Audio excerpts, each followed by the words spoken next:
Hello സ്നേഹിതരെ, നിങ്ങൾ കേട്ടുകൊണ്ടിരിക്കുന്നത് ബൈബിൾ ഇൻ എ ഇയർ. ഒരു വർഷം കൊണ്ട് വിശുദ്ധ ബൈബിൾ വായിച്ച് മനസ്സിലാക്കാൻ സഹായിക്കുന്ന ഈ ദൈവവചന വായനാ പദ്ധതി നിങ്ങളിലേക്ക് എത്തിക്കുന്നത് അസെൻഷൻ. ഞാൻ ഡാനിയലച്ചൻ. വചന വായനയിലൂടെ ദൈവസ്വരം കേൾക്കാനും ദൈവത്തിൻ്റെ കണ്ണുകളിലൂടെ നമ്മുടെ ജീവിതത്തെ നോക്കിക്കാണാനും ബൈബിളിലൂടെ ഒരു മനോഹര യാത്രയ്ക്ക് ഞാൻ നിങ്ങളെ ക്ഷണിക്കുന്നു. വിശുദ്ധ വേദപുസ്തകത്തിലെ 73 പുസ്തകങ്ങളിലായി പരന്നുകിടക്കുന്ന മനുഷ്യരക്ഷയുടെ മഹാസംഭവം ഒറ്റപ്രമേയമായി വായിച്ച് മനസ്സിലാക്കുന്നതിന് the great adventure Bible timeline എന്ന വായനാ സഹായിയാണ് നാം ഉപയോഗിക്കുന്നത്. നിങ്ങൾക്ക് ഈ റീഡിംഗ് പ്ലാൻ ആവശ്യമുണ്ടെങ്കിൽ BIYindia.com/മലയാളം എന്ന ലിങ്കിൽ നിന്ന് അത് ലഭ്യമാണ്. ഇന്ന് 138ാമത്തെ ദിവസം. ഇന്ന് വായിക്കുന്ന വചനഭാഗങ്ങൾ 2 സാമുവേൽ അധ്യായം 20, 1 ദിനവൃത്താന്തം അധ്യായം 25, സങ്കീർത്തനങ്ങൾ 39. ഞാൻ വായിക്കുന്നത് POC മലയാളം ബൈബിളിൻ്റെ പരിഷ്കരിച്ച വിവർത്തനത്തിൽ നിന്നാണ്. നാം വചനം വായിച്ചു തുടങ്ങുന്നു. നാം വചനം വായിക്കുമ്പോൾ വചനം നമ്മെ വായിക്കുന്നു. 2 സാമുവേൽ അധ്യായം 20. ഷേബയുടെ വിപ്ലവം. അവിടെ ഷേബ എന്നു പേരുള്ള ഒരു നീചൻ ഉണ്ടായിരുന്നു. ബെഞ്ചമിൻകാരനായ ബിക്രിയുടെ മകനായ അവൻ കാഹളം മുഴക്കി പറഞ്ഞു, ദാവീദിൽ നമുക്ക് ഓഹരിയില്ല, ജസ്സയുടെ പുത്രനിൽ നമുക്ക് അവകാശമില്ല. ഇസ്രായേലെ, ഓരോരുത്തരും സ്വന്തം കൂടാരങ്ങളിലേക്ക്. അങ്ങനെ ദാവീദിനെ അനുഗമിച്ചിരുന്ന ഓരോ ഇസ്രായേൽക്കാരനും ബിക്രിയുടെ മകൻ ഷേബയുടെ പിന്നാലെ കയറിപ്പോയി. യൂദാ പൗരഗണമാകട്ടെ ജോർദാൻ മുതൽ ജെറുസലേം വരെ തങ്ങളുടെ രാജാവിനോട് യോജിച്ചു നിന്നു. ദാവീദ് ജെറുസലേമിൽ തൻ്റെ മാളികയിലേക്ക് പോയി. വീട്ടുകാവലിന് താൻ സ്വസ്ഥമായി വിട്ടിരുന്ന 10 ഉപപത്നിമാരെ പിടിച്ച് അവൻ വീട്ടുതടങ്കലിലാക്കി. അവരെ അവൻ തീറ്റിപ്പോറ്റിയെങ്കിലും പ്രാപിച്ചില്ല. തങ്ങളുടെ മരണദിനം വരെ അവർ വൈധവ്യ ജീവിതത്തിൽ എന്നതുപോലെ ആവൃത്തിവാസത്തിലായിരുന്നു. രാജാവ് അമാസായോട് പറഞ്ഞു, 3 ദിവസത്തിനകം യൂദാ പൗരഗണത്തെ എനിക്കായി വിളിച്ചുകൂട്ടി നീ ഇവിടെ നിൽക്കുക. യൂദായെ വിളിച്ചുകൂട്ടാൻ അമാസ യാത്ര തിരിച്ചു. എന്നാൽ അദ്ദേഹം അവന് നിശ്ചയിച്ചിരുന്ന നിർദ്ദിഷ്ട സമയത്തേക്കാൾ അവൻ വൈകിപ്പോയി.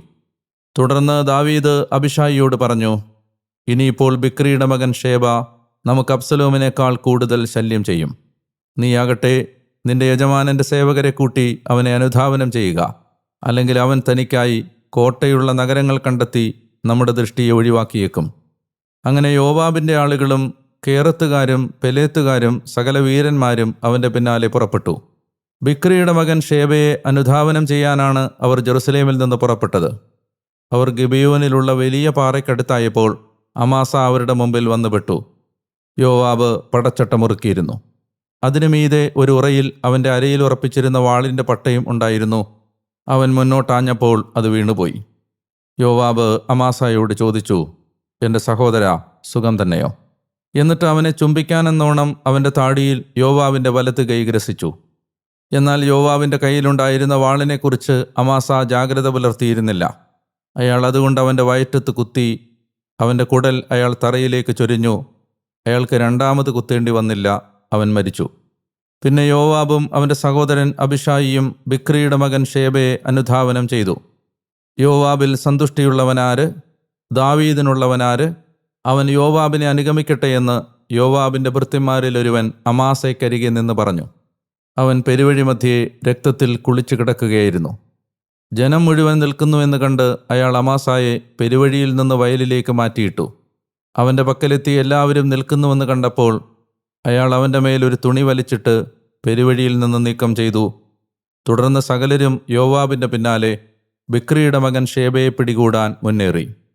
അവനാകട്ടെ എല്ലാ ഇസ്രായേൽ ഗോത്രങ്ങളിലേക്കും ആബേൽ ബേത്ത് മാക്കായിലേക്കും എല്ലാ ബേറുകാരുടെയും ഇടയിലേക്കും കടന്നു ചെന്നു. അവർ ഒരുമിച്ചുകൂടി അവൻ്റെ പിന്നാലെ തന്നെ പോയി. അവർ ചെന്ന് ആബേൽ ബേത്ത് മാക്കായിൽ അവനെതിരെ ഉപരോധമേർപ്പെടുത്തി. പട്ടണത്തിന് നേരെ അവർ ഒരു മൺതിട്ട ഉയർത്തി. അത് പുറം മതിലായി നിന്നു. യോവാബിനോടൊപ്പമുണ്ടായിരുന്ന ജനമെല്ലാം മതിൽ വീഴ്ത്താനായി ഇടിച്ചുകൊണ്ടേയിരുന്നു. അപ്പോൾ ജ്ഞാനിയായ ഒരുവൾ പട്ടണത്തിൽ നിന്ന് വിളിച്ചു പറഞ്ഞു, കേൾക്കുവിൻ, കേൾക്കുവിൻ, ഞാൻ നിന്നോട് സംസാരിക്കേണ്ടതിന് ഇവിടം വരെ നീ വരിക എന്ന് യോവാബിനോട് സദയം പറയുവിൻ. അവൻ അവളുടെ അടുത്ത് ചെന്നപ്പോൾ ആ സ്ത്രീ ചോദിച്ചു, നീയാണോ യോവാബ്? ഞാൻ തന്നെ, അവൻ പറഞ്ഞു. നിന്റെ ദാസിയുടെ വാക്കുകൾ ശ്രവിക്കുക, അവൾ അവനോട് അപേക്ഷിച്ചു. ഞാൻ ശ്രവിക്കുകയാണ്, അവൻ പറഞ്ഞു. അപ്പോൾ അവൾ ഇപ്രകാരം പറഞ്ഞു, ആബേലിൽ അവർ ഉദ്വേഗത്തോടെ ആരായണമെന്നായിരുന്നു മുമ്പൊക്കെ നാട്ടുവർത്തമാനം. അങ്ങനെയാണ് അവർ പ്രശ്നപരിഹാരം കണ്ടിരുന്നത്.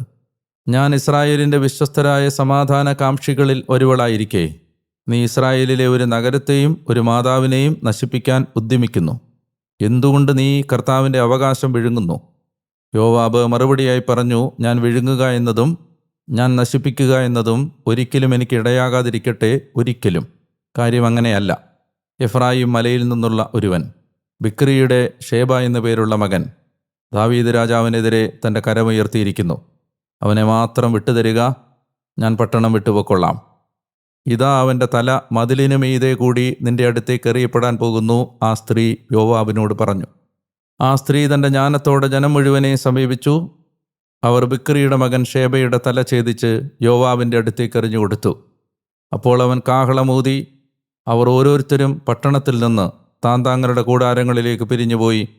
യോവാബ് ജെറുസലേമിൽ രാജാവിൻ്റെ അടുത്തേക്ക് മടങ്ങി. യോവാബ് ഇസ്രായേൽ സൈന്യം മുഴുവൻ്റെയും മേലാളായിരുന്നു. യഹോയാദായുടെ മകൻ ബെനായ കെറേത്തുകാരുടെയും പെലേത്തുകാരുടെയും മേലാളും അദോറാം കരാർ പണിക്കാരുടെ മേലാളുമായിരുന്നു. അഹിലൂദിൻ്റെ മകൻ യഹോഷാഫാത്ത് നാൾവഴി എഴുത്തുകാരനും ഷെവ കാര്യദർശിയും സാദോക്കും അബിയാഥറും പുരോഹിതന്മാരും ആയിരുന്നു. ജായിറുകാരൻ ഈരായും ദാവീദിൻ്റെ പുരോഹിതനായിരുന്നു. 1 ദിനവൃത്താന്തം അധ്യായം 25. ഗായകഗണങ്ങൾ. ദാവീദും സൈന്യത്തലവന്മാരും ചേർന്ന് കിന്നരം, വീണ, കൈത്താളം എന്നിവയോടെ പ്രവചിക്കുന്നവരായ ആസാഫ്, ഹേമാൻ, യദൂഥൂൻ എന്നിവരുടെ പുത്രന്മാരെ ശുശ്രൂഷയ്ക്കായി വേർതിരിച്ചു. അവയുടെ ശുശ്രൂഷയ്ക്കുള്ള ജോലിക്കാരുടെ എണ്ണം ഇതായിരുന്നു. ആസാഫിൻ്റെ പുത്രന്മാരെ സംബന്ധിച്ച് സക്കൂർ, ജോസഫ്, നെത്താനിയ, അഷാറേല എന്നിവരായിരുന്നു ആസാഫിൻ്റെ പുത്രന്മാർ. ആസാഫിൻ്റെ കീഴിൽ രാജനിർദ്ദേശമനുസരിച്ച് അവർ പ്രവചനം നടത്തിയിരുന്നു. യദുത്തൂനെ സംബന്ധിച്ച് യദുത്തൂൻ്റെ പുത്രന്മാർ ഗദാലിയ, സേരി, യഷായ, ഹഷാബിയ, മത്തീത്തിയ എന്നീ 6 പേർ തങ്ങളുടെ പിതാവായ യദുത്തൂൻ്റെ കീഴിൽ കിന്നരത്തിൻ്റെ അടമ്പടിയോടെ കർത്താവിന് കൃതജ്ഞതയർപ്പിച്ചും സ്തുതിച്ചും പ്രവചിച്ചിരുന്നു. ഹേമാനെ സംബന്ധിച്ച് ഹേമാൻ്റെ പുത്രന്മാർ ബുക്കിയ, മത്താനിയ, ഉസിയേൽ, ഷെബുവേൽ, യെറീമോത്ത്, ഹനാനിയ, ഹാനാനി, ഏലിയാത്ത, കിദാൽത്തി, റൊമാന്തിയസർ, യോഷ്ബെക്കാഷ, മല്ലോത്തി, ഹോത്തീർ, മഹസിയോത്ത്. ഇവരെല്ലാം രാജാവിൻ്റെ ദീർഘദർശിയായ ഹേമാൻ്റെ പുത്രന്മാരായിരുന്നു. അവർ ദൈവത്തിൻ്റെ വാക്കനുസരിച്ച് അവൻ്റെ പ്രതാപം ഉയർത്തേണ്ടിയിരുന്നു. ദൈവം ഹേമാന് 14 പുത്രന്മാരെയും 3 പുത്രിമാരെയും നൽകി. ഇവരെല്ലാം കർത്താവിൻ്റെ ആലയത്തിൽ തങ്ങളുടെ പിതാവിൻ്റെ കീഴിൽ രാജാവിൻ്റെ നിർദ്ദേശമനുസരിച്ച് വീണയും കിന്നരവും കൈത്താളവും കൊണ്ട് ദൈവത്തിൻ്റെ ആലയത്തിൽ ഗാനശുശ്രൂഷ നടത്തി. ആസാഫ്, യദുത്തൂൻ, ഹേമാൻ എന്നിവരുടെയും കർത്താവിന് ഗാനമാലപിക്കാൻ പരിശീലനം നേടി നിപുണരായ ഇവരുടെ ചാർച്ചക്കാരുടെയും എണ്ണം 288.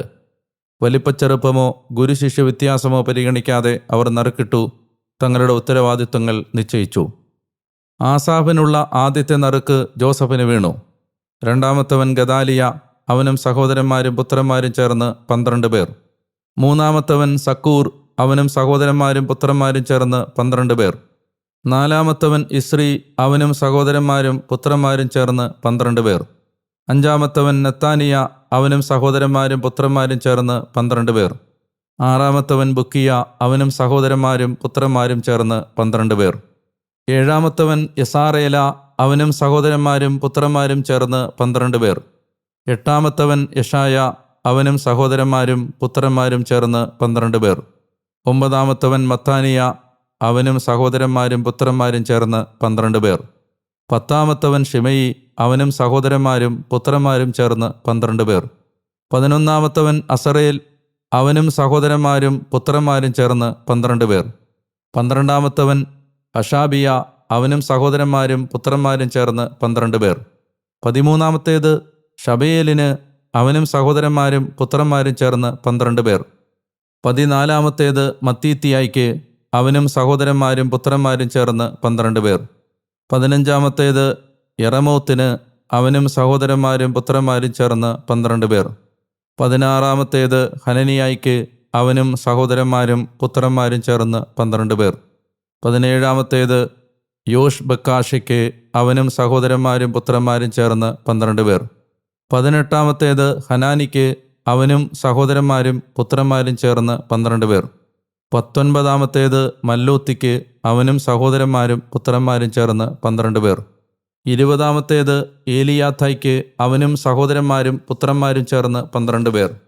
21-ാമത്തേത് ഹോത്തീറിന്, അവനും സഹോദരന്മാരും പുത്രന്മാരും ചേർന്ന് 12 പേർ. 22-ാമത്തേത് ഗിദാൽത്തിക്ക്, അവനും സഹോദരന്മാരും പുത്രന്മാരും ചേർന്ന് 12 പേർ. 23-ാമത്തേത് മഹസിയോത്തിന്, അവനും സഹോദരന്മാരും പുത്രന്മാരും ചേർന്ന് 12 പേർ. 24-ാമത്തേത് റൊമാന്തിയസറിന്, അവനും സഹോദരന്മാരും പുത്രന്മാരും ചേർന്ന് 12 പേർ. സങ്കീർത്തനങ്ങൾ 39. മനുഷ്യൻ നിഴൽ മാത്രം. ഗായക നേതാവിന് യദുത്തൂന് ദാവീദിൻ്റെ കീർത്തനം. ഞാൻ പറഞ്ഞു, നാവുകൊണ്ട് പാപം ചെയ്യാതെ ഞാൻ എൻ്റെ വഴികൾ കാത്തു സൂക്ഷിക്കും. എൻ്റെ മുമ്പിൽ ഇനിയും ദുഷ്ടനുള്ളതുകൊണ്ട് എൻ്റെ വായ് ഞാൻ പൂട്ടുള്ളതായി സൂക്ഷിക്കും. ഞാൻ മൂകനായി നിശബ്ദത പൂണ്ടു, നന്മ കൂടാതെ നിഷ്ക്രിയനായി. എൻ്റെ വേദന മൂർച്ഛിച്ചു, എൻ്റെ ഉള്ളിൽ ഹൃദയം തപിച്ചു. ഞാൻ ചിന്തിക്കുന്തോറും അത് ആളിക്കത്തി, എൻ്റെ നാവുകൊണ്ട് ഞാൻ സംസാരിച്ചു. കർത്താവേ, എൻ്റെ അന്ത്യം എനിക്ക് മനസ്സിലാക്കി തരണമേ. എൻ്റെ ആയുസ്സിൻ്റെ ദൈർഘ്യം എത്രയെന്നും എത്ര ക്ഷണികനാണെന്നും ഞാൻ അറിയട്ടെ. ഇതാ, അങ്ങ് എൻ്റെ ദിനങ്ങൾ ഏതാനും അങ്കുലമായി നിശ്ചയിച്ചിരിക്കുന്നു. എൻ്റെ ജീവിതകാലം അങ്ങയുടെ മുമ്പിൽ ഇല്ലായ്മ പോലെയാണ്. ഉറച്ചു നിൽക്കുന്നെങ്കിലും ഏതു മനുഷ്യനും വെറും മിഥ്യ മാത്രം. മനുഷ്യൻ നിഴലിൽ വെറുതെ ഉഴലുന്നു, അവൻ ബഹളം കൂട്ടുന്നതും മിഥ്യ മാത്രം. ആര് സ്വന്തമാക്കുമെന്നറിയാതെ അവൻ കുന്നുകൂട്ടുന്നു. നാഥാ, ഇപ്പോൾ ഞാൻ എന്താണ് കാത്തിരിക്കേണ്ടത്? അങ്ങേക്കായി തന്നെയാണ് എൻ്റെ പ്രത്യാശ. എൻ്റെ എല്ലാ അതിക്രമങ്ങളിൽ നിന്ന് എന്നെ മോചിപ്പിക്കണമേ. ഭോഷൻ്റെ നിന്ദനത്തിന് എന്നെ പാത്രമാക്കരുതേ. ഞാൻ മൂകനാണ്, ഞാൻ എൻ്റെ വായ് തുറക്കുന്നില്ല. അങ്ങാണല്ലോ പ്രവർത്തിക്കുന്നത്. അങ്ങയുടെ പ്രഹരം എന്നിൽ നിന്ന് പിൻവലിക്കണമേ. അങ്ങയുടെ കരത്തിൻ്റെ അടിയേറ്റ് ഞാൻ തളർന്നിരിക്കുന്നു. അപരാധിയായ ഒരുവനെ തിരുത്തലുകളാൽ അങ്ങ് പരിശീലിപ്പിക്കുമ്പോൾ അവന് പ്രിയങ്കരമായത് കീടത്തെപ്പോലെ അങ്ങ് ഇല്ലാതാക്കി കളയുന്നു. ഏതു മനുഷ്യനും മിഥ്യ മാത്രം. കർത്താവേ, എൻ്റെ പ്രാർത്ഥന കേൾക്കണമേ. എൻ്റെ നിലവിളി ചെവിക്കൊള്ളണമേ. എൻ്റെ കണ്ണീരിൻ്റെ നേർക്ക് അങ്ങ് മൗനം അവലംബിക്കരുതേ. ഞാൻ അങ്ങേപ്പക്കലൊരു അതിഥിയാണല്ലോ. എൻ്റെ എല്ലാ പിതാക്കന്മാരെയും പോലെ ഒരു കുടികിടപ്പുകാരൻ മാത്രം. ഞാൻ ഇല്ലാതായിത്തീരും മുമ്പ് പ്രസരിപ്പുള്ളവനാകേണ്ടതിന് എന്നിൽ നിന്ന് അങ്ങയുടെ ദൃഷ്ടി പിൻവലിക്കണമേ. പ്രിയമുള്ളവരെ, 138-ാമത്തെ ദിവസത്തിലേക്ക് വചനവായനാ പദ്ധതി കടന്നു വരുമ്പോൾ പിന്നിട്ട വഴികളിലേക്ക് തിരിഞ്ഞു നോക്കി നല്ല ദൈവം തന്ന കൃപാവരത്തെ ഓർത്ത് നമുക്ക് ദൈവത്തിന് നന്ദി പറയാം, ദൈവത്തെ മഹത്വപ്പെടുത്താം. കർത്താവ് തന്ന ഈ വലിയ അനുഗ്രഹത്തിന് നമുക്ക് കർത്താവിൻ്റെ മുമ്പിൽ ആരാധനയും സ്തുതിയും സമർപ്പിക്കുകയും ചെയ്യാം. ഇന്നത്തെ വചനവായനയിൽ ബെഞ്ചമിൻ ഗോത്രജനായ ബിക്രിയുടെ മകൻ ഷേബ താൻ രാജാവാണെന്ന് സ്വയം പ്രഖ്യാപിക്കുകയും 10 ഗോത്രങ്ങളടങ്ങുന്ന ഇസ്രായേലിൽ ചില ആളുകൾ ഷേബായുടെ ഈ വാദത്തെ അംഗീകരിക്കുകയും ചെയ്യുന്നതാണ് നാം കണ്ടത്. ഷേബായെ പിടിച്ച് കൊലപ്പെടുത്താനായി ദാവീദിൻ്റെ സൈന്യാധിപന്മാർ പുറപ്പെടുകയും ഇത്തവണയും യോവാബ് വളരെ തന്ത്രപൂർവം ഷേബായുടെ മരണം ഉറപ്പുവരുത്തുകയും ചെയ്യുന്നു. ദൈവം സ്ഥാപിച്ച അധികാര സംവിധാനങ്ങളെ നാം ബഹുമാനിക്കേണ്ടതുണ്ട്. അത് ആത്മീയ അധികാരികളാണെങ്കിലും രാഷ്ട്രീയ അധികാരികളാണെങ്കിലും എല്ലാ അധികാര സംവിധാനങ്ങളും ദൈവം സ്ഥാപിച്ചതാണ്. നമ്മൾ മനസ്സിലാക്കേണ്ട ഒരു പ്രധാനപ്പെട്ട വസ്തുത, കിരാതനായ നീറോ ചക്രവർത്തി ഭരിക്കുന്ന സമയത്താണ് ഭൂമിയിലുള്ള ഭരണാധികാരികളെ ബഹുമാനിക്കണം എന്ന് വിശുദ്ധ പത്രോസ്ലീഹ തൻ്റെ ലേഖനത്തിൽ എഴുതി വച്ചത്. ഈശോ പറഞ്ഞത് എന്താണ്? ഫരിസേയ പ്രമാണിമാരെക്കുറിച്ചും നിയമജ്ഞരെക്കുറിച്ചും പ്രതിപാദിക്കുന്ന ഭാഗത്ത് അധികാരികളോട് നമ്മൾ പുലർത്തേണ്ട ഒരു സമീപനത്തെക്കുറിച്ച് ഈശോ പറഞ്ഞിട്ടുണ്ട്. അവർ പഠിപ്പിക്കുന്നത് അനുസരിക്കണം. അവരുടെ ജീവിത മാതൃക, അവരുടെ ജീവിതം ദുർമാതൃക നൽകുന്നതാണെങ്കിൽ അതിനെ നിങ്ങൾ പിന്തുടരേണ്ട എന്നാണ് ഈശോ പഠിപ്പിച്ചത്. ഞാൻ ഓർക്കാറുണ്ട്, സമകാലിക സഭയിലെ ഭൂരിഭാഗം പ്രശ്നങ്ങളുടെയും കാരണം ദൈവം സഭയിൽ സ്ഥാപിച്ച അധികാര സംവിധാനങ്ങളെ മാനിക്കാത്തതാണ്. അതിനു പകരം ഈ ബിക്രിയുടെ മകനായ ഷേബയെ പോലെയുള്ള സ്വയം പ്രഖ്യാപിത നേതാക്കന്മാർ ഉയർന്നു വരുമ്പോൾ തീർച്ചയായും അത് ദൈവത്തിനെതിരെയുള്ള വെല്ലുവിളിയും ദൈവജനത്തിൻ്റെ ആത്മീയതയെ ദുഷിപ്പിക്കുന്ന കളയുമാണെന്നാണ് എനിക്ക് തോന്നാറുള്ളത്. അതുകൊണ്ട് തന്നെ ഇന്ന് ഈ എപ്പിസോഡിൽ നാം വചനം വായിച്ച് പൂർത്തിയാക്കുമ്പോൾ നമ്മുടെ സഭയ്ക്ക് വേണ്ടിയും സഭയിലെ മെത്രാന്മാർക്കും പുരോഹിതന്മാർക്കും സന്യസ്തർക്കും അധികാരികൾക്കും വേണ്ടിയും ഹൃദയം നൊന്ത് നമ്മൾ പ്രാർത്ഥിക്കേണ്ടതുണ്ട്. നിങ്ങൾക്ക് ചേർന്ന ഇടയന്മാരെ ഞാൻ നിങ്ങൾക്ക് നൽകും എന്നൊരു വാഗ്ദാനം ബൈബിളിലുണ്ട്. ദൈവജനത്തെ സ്നേഹിക്കുന്ന സഭയുടെ നന്മ ലക്ഷ്യം വെക്കുന്ന, ഒരു സ്വാർത്ഥ മോഹങ്ങളും ഇല്ലാത്ത, ഒരു നിക്ഷിപ്ത താല്പര്യവും ഹൃദയത്തിൽ സൂക്ഷിക്കാത്ത, അധികാരത്തിനു വേണ്ടി വടംവലികൾ കൂട്ടാത്ത, താൻ വലുതാണെന്ന് സ്ഥാപിക്കാൻ ഒരു നിഗൂഢ പ്രവൃത്തികളും ആസൂത്രണം ചെയ്യാത്ത, ദൈവജനത്തെ ആത്മീയ പാതയിൽ വളർത്തുന്ന, ദൈവജനത്തെ പഠിപ്പിക്കുന്ന, ജനത്തിനു വേണ്ടി ജീവൻ കളയാൻ പോലും സന്നദ്ധതയുള്ള, രാവും പകലും ദൈവരാജ്യത്തിനു വേണ്ടി അധ്വാനിക്കുന്ന, വിശുദ്ധരായ, സത്യസന്ധരായ, ഹൃദയം എപ്പോഴും പ്രാർത്ഥനയിൽ ഏകാഗ്രമാക്കുന്ന, ദൈവഹിതത്തിന് കാതോർക്കുന്ന, ദൈവത്തിൻ്റെ സ്വരം കേട്ട് പദ്ധതികൾ ആസൂത്രണം ചെയ്യുന്ന ഉത്തമരായ നേതാക്കന്മാർക്ക് വേണ്ടി ഹൃദയം നൊന്ത് നാം പ്രാർത്ഥിക്കണം. ജനത്തിൻ്റെ നിലവിളിയാണ് ദൈവം അഭിഷിക്തരെ തിരഞ്ഞെടുക്കുന്നതിനുള്ള ഒരു മാനദണ്ഡമായി ബൈബിൾ അവതരിപ്പിക്കുന്നത്. നല്ല നേതാക്കന്മാരുണ്ടാവാൻ, നല്ല നേതാക്കന്മാരുടെ കാലത്ത് ജീവിക്കാൻ ദൈവമേ ഭാഗ്യം തരണമേ എന്ന് പ്രാർത്ഥിക്കാം. ദിനവൃത്താന്ത പുസ്തക വായന നിങ്ങളെ മടുപ്പിക്കുന്നില്ലെന്ന് ഞാൻ വിചാരിക്കുന്നു. ഞാൻ കഴിഞ്ഞ ഒരു എപ്പിസോഡിൽ പറഞ്ഞത് ഓർമ്മിക്കുക. 3 കാര്യങ്ങൾ ഓർമ്മിപ്പിക്കുകയാണ് ഈ ഗ്രന്ഥം, അല്ലെങ്കിൽ ഈ ഗ്രന്ഥകാരൻ്റെ ധർമ്മം 3 കാര്യങ്ങൾ ഓർമ്മിപ്പിച്ചെടുക്കുകയാണ്. യഹൂദര് തിരഞ്ഞെടുക്കപ്പെട്ട ജനതയാണ്, വേരുകളുള്ള ഒരു ജനതയാണ്. അതാണ് ഒന്നാമത്തേത്. അതുകൊണ്ടാണ് വംശാവലികൾ ഈ പുസ്തകത്തിൽ ഒരുപാടുള്ളത്. രണ്ടാമത്തേത്, ഇവരൊരു രാജകീയ ജനതയാണ്, അവർക്കൊരു രാജധർമ്മമുണ്ട്. ദാവീദിൻ്റെ ദീർഘമായ ചരിത്രം ഈ പുസ്തകം അവതരിപ്പിക്കുന്നത് ആ ലക്ഷ്യത്തോടു കൂടിയാണ്. മാത്രമല്ല, ദാവീദിൻ്റെ ജീവിതത്തിലെ നല്ല കാലങ്ങൾ മാത്രം ഈ പുസ്തകം ഓർത്തെടുക്കുന്നതും ആ ചിന്തയിലാണ്. മൂന്നാമത്തേത്, ഇവർ ഒരു ആത്മീയ ജനതയാണ്, ഒരു ആരാധനാ സമൂഹമാണ്. അതുകൊണ്ടാണ് ഗായക സംഘം, വാതിൽ കാവൽക്കാർ, ആരാധനയ്ക്ക് വേണ്ടിയുള്ള നിയോഗം കിട്ടിയവർ, ഇത്തരത്തിലുള്ള വിവരണങ്ങളെല്ലാം, പേരുവിവരങ്ങളെല്ലാം നൽകുന്നത് ഈ തിരഞ്ഞെടുക്കപ്പെട്ട ജനതയുടെ ഐഡൻറ്റിറ്റിയെ, അവരുടെ സ്വത്വത്തെ, അവരുടെ തനിമയെ, അവരാരാണെന്ന് നിർവചിക്കുന്നതിൻ്റെ 3 പ്രധാന ഭാവങ്ങളെ മനസ്സിലാക്കി കൊടുക്കുക എന്നതാണ് ഈ പുസ്തകത്തിൻ്റെ ധർമ്മം എന്നുള്ളത് കൊണ്ടാണ്. അതുകൊണ്ട് വായന വിരസമാണെങ്കിലും നിങ്ങൾ ഈ പുസ്തകത്തെ ബൈപ്പാസ് ചെയ്തു പോകരുത്.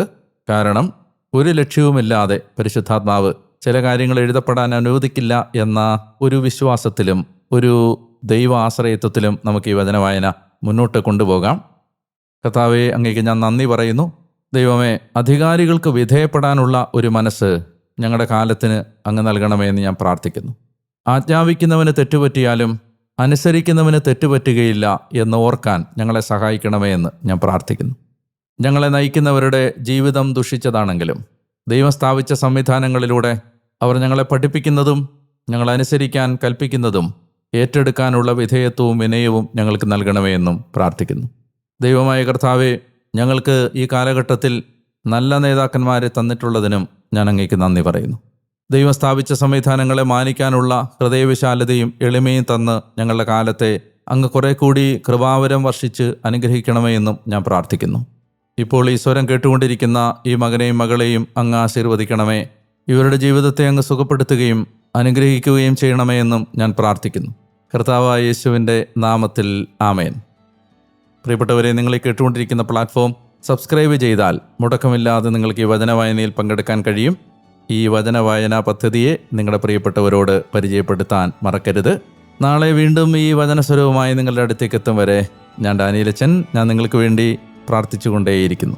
അതുവരെ സ്നേഹിക്കുക, പ്രാർത്ഥിക്കുക, ഈശോയെ പങ്കുവെക്കുക. സർവശക്തനായ ദൈവം നിങ്ങളെ അനുഗ്രഹിക്കട്ടെ. പിതാവിൻ്റെയും പുത്രൻ്റെയും പരിശുദ്ധാത്മാവിൻ്റെയും നാമത്തിൽ ആമേൻ.